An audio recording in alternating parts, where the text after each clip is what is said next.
Students start करते हैं PP lab series में प्रोग्राम नंबर 4। चलिए देखते हैं इस प्रोग्राम को। ये प्रोग्राम है right a program to find the largest of 3 numbers using nested if else. ठीक है, आपको 3 नंबर तो पहले इनपुट कराने हैं, सही है, और फिर 3 नंबर में से फाइंड आउट करना है लार्जेस्ट नंबर कौन सा है। तो आइए देखते हैं, इस प्रोग्राम को स्टार्ट करते हैं। यहाँ पर हमने ये 2 हेडर फाइल इंक्लूड करी है, stdi conio, जैसे कि हर प्रोग्राम में करते हैं। आफ्टर दैट हमने क्या यूज करा है, मेन फंक्शन। ये तो मान लीजिए हर प्रोग्राम का बेसिक स्ट्रक्चर है, इस स्ट्रक्चर को हमें फॉलो करना ही है। उसके बाद हमने वेरिएबल डिक्लेयर करे डबल n1, n2, n3। ये 3 वेरिएबल हैं n1, n2, n3, और इन 3 वेरिएबल की वैल्यू हम रन टाइम पर इनपुट कराएंगे और फाइंड आउट करेंगे कि इनमें से ग्रेटेस्ट नंबर कौन सा है। चलिए अब यहाँ पर जो है हाथ क्या यूज कर लीजिए CLR, नहीं तो फिर आपको स्क्रीन क्लियर में दिक्कत आएगी। ये देख लीजिए CLR फंक्शन नहीं यूज करा। अब इसके बाद हमने लिखा यहाँ पर printf के अंदर एंटर 3 नंबर्स। सब जानते हैं क्यों लिखा है, क्योंकि हमें 3 वेरिएबल की वैल्यू इनपुट करानी है n1, n2, n3। तो हमने n1, n2, n3 की वैल्यू इनपुट करा दी। स्कैनअप फंक्शन के अंदर 3 फॉर्मेट स्पेसिफायर पास करे, %lf, %lf, क्योंकि हमने ऊपर जो वेरिएबल डिक्लेयर करे हैं तीनों, वो तीनों डबल टाइप के हैं। ठीक है, तो हमने n1 का एड्रेस पास किया, n2 एड्रेस, n3। इस तरह से हम स्कैनफ के अंदर इन 3 वेरिएबल की वैल्यू इनपुट कर लेंगे, जैसे कि आपने पहले वीडियोस में भी देखा है कि स्कैनफ फंक्शन कैसे काम करता है। चलिए अब देखते हैं इस प्रोग्राम को। ये इन्होंने लॉजिक क्या लगाया है। आप रैंडमली एक काम करिए, कोई भी n1, n2, n3 की वैल्यू सिलेक्ट कर लीजिए अपने थोड़ा सा प्रोग्राम को एग्जीक्यूट करने के लिए। फॉर एग्जांपल देख लीजिए कि आपके अकॉर्डिंगली आउटपुट आएगा नहीं आएगा। मान लीजिए n1 की वैल्यू जो है वो 7 है, और n2 की वैल्यू जो है वो है 3, और n3 की वैल्यू जो है वो 10 है। तो मैंने रैंडमली n1, n2, n3 की वैल्यू 7, 3, 10 कंसिडर कर ली। ठीक है, अब आइए जरा हम देखते हैं कि ये जो कंडीशन इस प्रोग्राम में लगाई है वो एप्लीकेबल है नहीं। सबसे पहले हमने n1 को कंपेयर करा n2 से। मान लीजिए n1 की वैल्यू कितनी है, यहाँ पर 7 है, और n2 की वैल्यू कितनी है, n2 की वैल्यू यहाँ पर 3 है। तो इस केस में ये कंडीशन क्या हो गई, ट्रू। जब इफ की ये कंडीशन ट्रू हो गई तो फ्लो ऑफ कंट्रोल आएगा इफ की बॉडी के अंदर, और इफ की बॉडी में बता दूं आपको ये है इफ एल्स। ये साफ साफ दिखाई दे रही है, इफ की बॉडी है इफ एल्स। ठीक, फ्लो ऑफ कंट्रोल इफ की बॉडी के अंदर आया, यानी कि इस ब्लॉक से लेकर इस ब्लॉक तक जो भी स्टेटमेंट्स होंगी वो एग्जीक्यूट होंगी। अब हमने देखा अंदर हमने इसके अंदर इफ और एक और इफ लगा रखा है। भाई सीधी सी बात है, इसका सीधा लॉजिक ये है कि पहले n1 को n2 से कंपेयर कर लिया। ठीक है, मान लो अगर ये कंडीशन ट्रू हो जाती है, मान लो अगर ये कंडीशन ट्रू हो जाती है, ठीक है, तो सीधी सी बात है n1 ग्रेटेस्ट नंबर कब होगा। अगर n1 n2 से बड़ा है तो n1 ग्रेटेस्ट कब होगा, जब n1 n3 से भी बड़ा होगा। सीधी सी बात है। तो फ्लो ऑफ कंट्रोल जब नीचे अंदर आया तो हमने n1 को कंपेयर कर लिया n3 से। अब n1 की वैल्यू कितनी है, n1 की वैल्यू कितनी है 7, और n3 की वैल्यू कितनी है जो हमने एज्यूम करी है वो 10।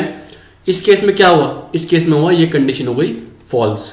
जब ये कंडीशन फॉल्स हो गई तो आपको पता है कि इफ के साथ अगर हम एल्स यूज कर रहे हैं तो अगर इफ के अंदर जो ब्रैकेट के अंदर ये कंडीशन दे रखी है ये हो जाती है फॉल्स, तो फ्लो ऑफ कंट्रोल आता है एल्स पे। तो automatically flow of control else पे आएगा, और यहां पर क्या प्रिंट कर देगा, 2lf is the largest number, n3 की वैल्यू प्रिंट कर देगा, और 10 इज द लार्जेस्ट नंबर। और ये देखिए जरा, जो आपने नंबर इनपुट कराया है 7, 3, 10, 7, 3, 10 में लार्जेस्ट नंबर कौन सा है, 10। ठीक है, ये हमने 2 केस कंसिडर कर रखे हैं, n1 को n2 से कंपेयर करा।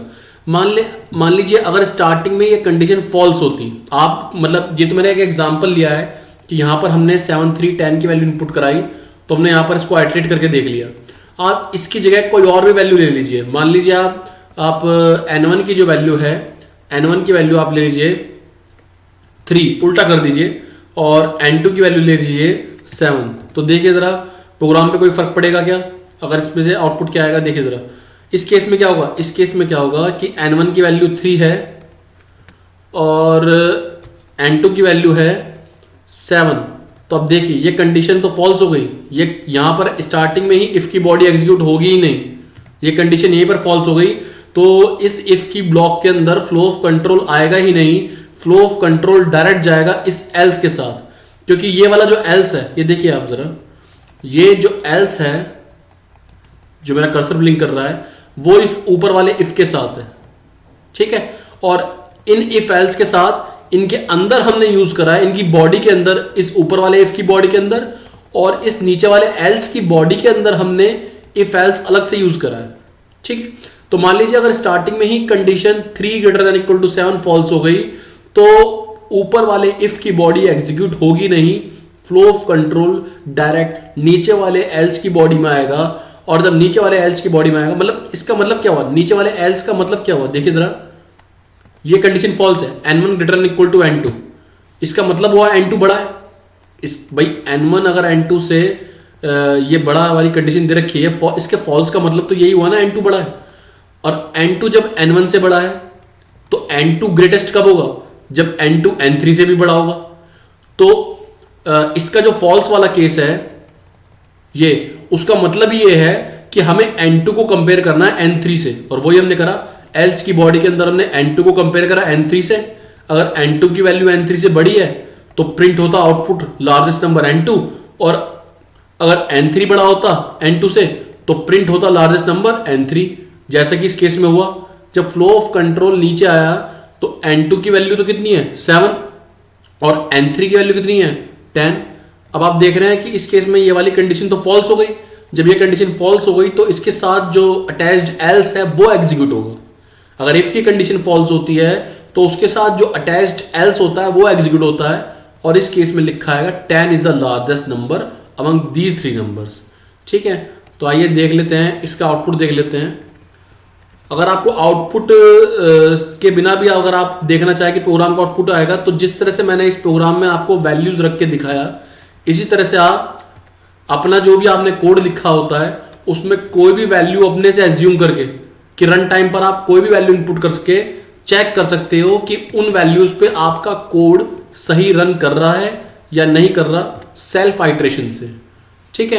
तो आइए जरा इस प्रोग्राम को हम सेव कर लेते हैं। पहले जो भी कंटेंट हमने इसमें अपडेट किया, और अब इस प्रोग्राम को हम कंपाइल करते हैं। हमने इसे कंपाइल करा, देखिए कंपाइल करने पे वार्निंग एरर, कोई सिंटैक्टिकल मिस्टेक्स इसमें नहीं है। अब इसको रन करते हैं। यहाँ से इसको हमने रन करा। चलिए वैल्यू अपनी मर्जी से दे दीजिए। मान लीजिए 56 वैल्यू आपने इनपुट करी, ये वैल्यू हो गई एक ही, ठीक है। आप पॉइंट में दे सकते हैं क्योंकि आपने डबल वेरिएबल लिया, तो 56.67। इसके बाद आप वैल्यू दीजिए 21.45, मान लीजिए ये वैल्यू हो गई बी की। और सी की वैल्यू अगर आप देना चाहें तो दे सकते हैं, लेट्स से 12.67। तो हमने रैंडमली कोई भी 3 वैल्यूज पास कर दी, और अब हम एंटर करके देखते हैं कि इसका आउटपुट सही आएगा या नहीं। तो देखिए 56.67 इज द लार्जेस्ट नंबर।